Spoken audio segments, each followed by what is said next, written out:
90.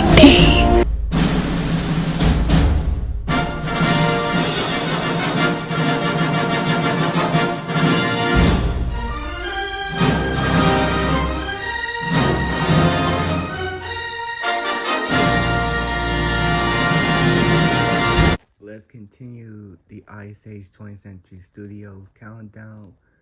The fourth installment, Ice Age Continental Drift, which came out in 2012, in which the actor Scrat pretty much just like ripped the earth in half after trying to put an acorn somewhere safe, but it turned out it broke a lot of stuff to the point where it started breaking out the Ice Age and destroying people, destroying the place in half, to the point where Manny, Diego, Sid, and Granny are left alone and trying to find a way to get home. Meanwhile, the pirates have kidnapped them, and Captain Gut is the bad guy. And after Manny, Diego, Sid, and Granny, as well as Shira, escaped, before taking their ship, Captain Gut wanted serious revenge on Manny. And I thought this film was alright. They had some great animation, like I said, and scratch scenes are very memorable as well. And got that little Buck cameo at the beginning, though it feels weird because later on there's one of the characters has his sword, and I don't know why he has that. It cannot be like a coincidence that he made it on his own, especially since I feel like Crash and Eddie would be like, "Is that Buck's sword?" I remember hearing a theory, like when I saw this movie for the first time, I saw that sword. I was like, "Is that Buck's sword? Why is it doing here?" And I remember watching a video that some YouTuber theorized that Buck might have been killed by the pirates before the events of the film. But we all know that theory got debunked in the feature film. So I don't understand. It cannot be like a coincidence that he has that same sword as Buck's. Cannot be a coincidence. And Captain Gut is an alright villain. He did make a great arch nemesis to Manny the Mammoth, and he has some good funny lines, and Peter Dinklage gives it's an awesome performance, honestly. And thought the Masters of the Sea song is probably the most memorable scene in the movie, in my opinion, honestly. That's the one scene I remember the most when I went back to see the movie. Although I really enjoyed that ending of Scratlantis. That was very weird, but that was interesting to end the movie because it only gives us the only talking Scrat, and also it was just full of acorns that Scrat just wanted so bad. And I thought Peaches was alright.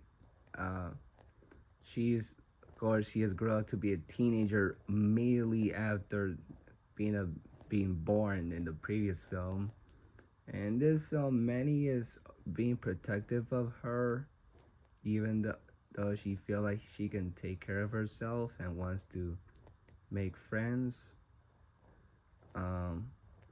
And then at the end, after fighting Captain Gut, Manny finally realized she's all grown up and she can take care of herself. And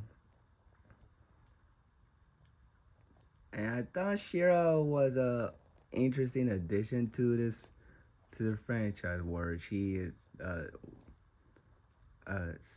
gray saber-toothed tiger who uh immediately who gets along, who first was a villain but then became a good guy and gets to be together with Diego, because we all saw that coming.